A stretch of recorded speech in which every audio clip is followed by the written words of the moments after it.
Welcome to the Austrian Military Academy. I'm Colonel Markus Reisner. I'm the head of the Institute 1 for Officers Basic Training. And today I would like to give you an overview about the situation along the front line in Ukraine on day 964. First of all, the starting point would be what we have discussed with you in our last briefing. So we have seen in the last weeks and months phase 7, the so-called second Russian summer offensive. As we have seen, the Russians were able to adapt in various of fields during the last months. And we have seen that from both sides there were attacks and counterattacks. Let us have a view about the strategic, operational and tactical objectives of this Russian summer offensive. The strategic objective is still the same. It is the aim of Russia to destroy the critical infrastructure of Ukraine by their means, which means they can actually use their long-range bombers, Iranian drones, cruise missiles and ballistic missiles. When you have a look on what happened in September and August, then you can see that pretty much in September, every night there was an attack against the critical infrastructure of the Ukrainian side. And that brings Ukraine already to the edge, because we can already say that about 80% of the critical infrastructure is either damaged or even destroyed. Ukraine tries to counter this strategic campaign of the Russian side by conducting their own counteroffensive. What do? Actually, they try by their own means, which means self-produced cruise missiles and long-range drones, to attack objectives of importance on the Russian terrain. A good example for that was the attack on the ammunition depot of Torobets on the 18th of September 2024. It is said that about 30,000 kilotons of ammunition exploded. But the problem here is that there is still no saturating effect on the Russian side. Now let's go to the operational objectives from the Russian side. The Russians try to attack along the whole front by using different so-called operational groupings, from the north, called Sabat, till the south, called Dnieper. At the beginning of the summer offensive, the Russians conducted a feint attack on Ukrainian forces, and the task was more or less to fix Ukrainian forces to the north of Kharkiv, especially in order to force the Ukrainians from the Donbass front to the north. After this was done, the Russians started the full offensive by attacking, by using those means, allaying several attack axes. To give you an idea what it looks like on the front line, I would like to show you this video from the 46th Air Assault Brigade. In that video, which was recorded at Kurakhove, you can actually see a Russian mechanized attack column, which is repelled by Ukrainian means.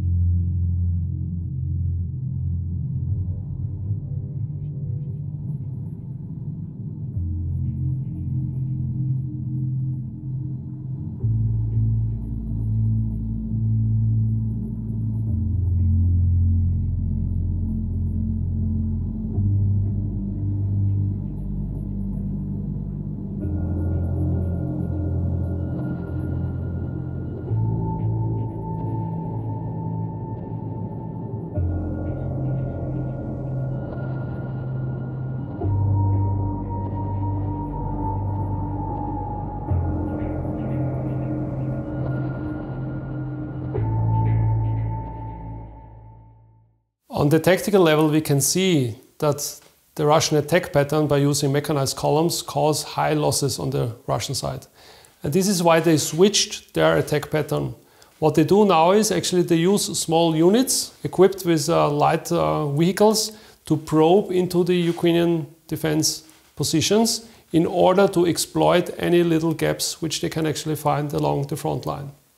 You might also think that the fact that the Russians are attacking with this light equipment is the result of a war of attrition. But if you look a little bit more in detail into these patterns, then we can see that actually they trace back to the Second World War. During the Second World War, the Soviet army used a system of motorcycle reconnaissance regiments and motorcycle reconnaissance battalions. These battalions consisted of one tank company and up to 100 motorcycles. And they had the same task like they have it today, to probe into the direction at that time of the German positions and in order to exploit any gaps which were reconnoitered by those units. At this point, we would like to show you a video which shows these tactics, techniques and procedures of the Russian side. You can see a motorcycle rider attacking together with other riders in direction of the Ukrainian positions. The motorcycle rider is hit by a first-person view drone, dismounts and tries to evade other drones which are chasing him. And this gives you a good example what it looks like, the situation at the front.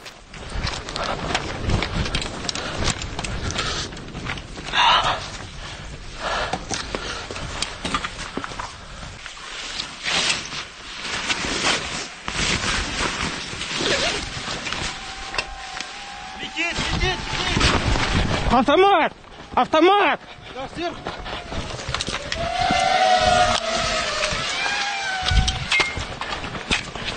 Стреляй!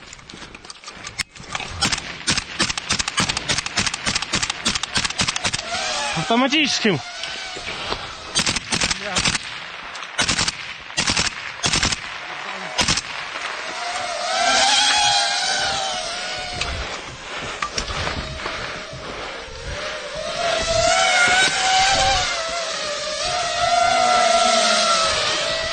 Автоматическим стреляй!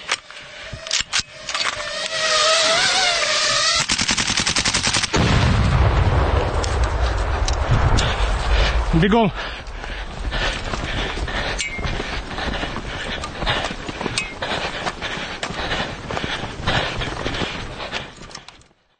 While the Russians are adapting rapidly on the tactical level, they also can choose other means which they actually use very successfully. Like we have already shown you in the last video, it's especially the fact that the Russians, by all their means which they can use in the electromagnetic domain, actually were able to reduce the efficiency of Western weapon systems, like the Excalibur grenade, which is reduced from 95% hit rate to 6%. On the other side, we see that the Ukrainians also have a success story, because the Ukrainians use a variety of different drones. And these drones are, from the one side, are used as attack drones, but also used in the electromagnetic field against the Russian side. The Russian and the Ukrainian side try to evade these means by using specially adapted drones, like drones which were actually controlled by cables. At this point, we would like to show you another video, which shows you how rapidly the Russians are adapting. In that video you can see a Ukrainian tank which is accompanied by a vehicle equipped with counter-electronic warfare means. You can see the Russian drone which is bypassing the second vehicle and hitting the tank. Why is it possible for the Russians to attack the tank? Because the drone is wire-guided. After we have discussed the situation on the strategic, operational and tactical level, I would like to go a little bit more in detail along the front line. First, I would like to start once again with Kharkiv. So the operational grouping Sever, which means north, attacked at the beginning of the Russian summer offensive against the city of Kharkiv. The Russians forced the Ukrainians to bring up reserves to counter this attack. The situation along the Kharkiv front ended in a stalemate, but with devastating consequences, as you can see here at the city of Vovchansk, which is to the northeast of Kharkiv. As you can see, pretty much the city is completely erased from the earth. Another hotspot was the situation south of Kupiansk. In the area of Pishane, the Russians were able to exploit the situation along the front line and to attack further direction west, and they're closing in to the so-called Oskil River.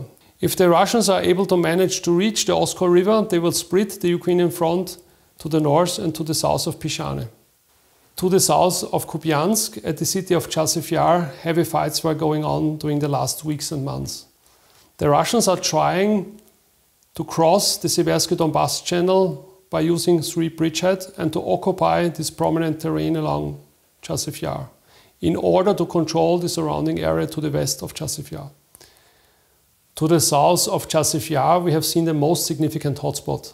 The Russian summer offensive culminated around the city of Pokrovsk. The Russians were able to penetrate the first defense line and to break into the second line of defense. And the question now is, will the Russians be able to attack further direction Pokrovsk? What we can see at the moment is that the Ukrainians are trying to build up new defense systems to the north and to the south of Pokrovsk. Like the Russians did in Kharkiv, the Ukrainians tried to do the same at Kursk. They attacked from the Ukrainian territory in direction of Kursk in order to force the Russians to bring up reserves from the Donbas region into the Kursk region. In the beginning, that attack and penetration was quite successful, but after several days, the Russians were able to contain the situation. And what we can see here is that the Russian troops from the north and from the east are trying to envelop the Ukrainian troops and to force them back to the Ukrainian territory. By using their reconnaissance assets, the Russians have a clear picture of the situation. They use what they call the reconnaissance fire complex. And a good example we have seen also in Kursk. The Ukrainians tried to attack with means of the 21st Mechanized Brigade. The brigade was equipped with modern Leopard tanks and CV-90 infantry fighting vehicles. Because of the fact that the Russians had a clear picture about the counterattack, they were able to conduct in-time targeting against the Ukrainian troops, and the counterattack failed. Another good example for the war of attrition is the situation at Vuhledar. This strongpoint was very important for the Ukrainian side because it's in the middle of the Donbas front and the Zaporizhia front. Vuhledar was famous because over 1.5 years ago, the Russians tried by heavy means, by using several brigades, to attack this little city in the south of the Donbas. But the Ukrainians were able to repel all the attacks. But the question is, what happened now 1.5 years later? And this gives you a clear idea about the war of attrition. Because during the last 1.5 years, the Russians, by using artillery, rocket artillery and gliding bombs, had a devastating effect on the strongpoint, and at the end of the day, the Ukrainians were forced to withdraw their troops to the north. And the Russians were able to capture this strongpoint. And Vuhledar is a good example for other hotspots along the front line.